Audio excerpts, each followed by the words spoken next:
আজকে মূলত কি কারণে র্যালি? আজকের এই র্যালি। নমস্কার। ভারতীয় জনতা পার্টি আমাদের সাংগঠনিক সিস্টেম অনুসারে সংবিধান প্রণেতা ডক্টর বি.আর. আম্বেদকরজির আজকে গত 11 তারিখ থেকে শুরু করে 25 তারিখ পর্যন্ত আমাদেরকে কার্যক্রম দেওয়া হয়েছে। সেই কার্যক্রমের অঙ্গ হিসাবে আজকে আমরা হল সভা করেছি, তারপর আমরা র্যালিতে গিয়েছি। আমাদের ভারতীয় জনতা পার্টি ঊনকোটি জেলা কমিটির উদ্যোগে আজকে এই র্যালি সম্পন্ন হয়ে আমরা আবার এখানে জড়ো হয়েছি।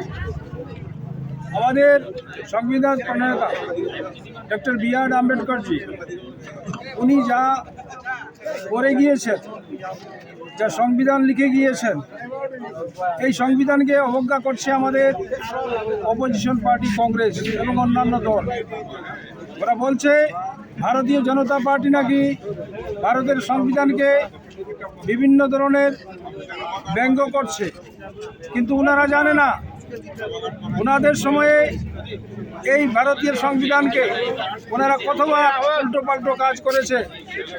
356 ধারাকে ওকে নাকাময়াব করার জন্য 90টি নির্বাচিত রাজ্যকে ওরা বহিষ্কার করেছে।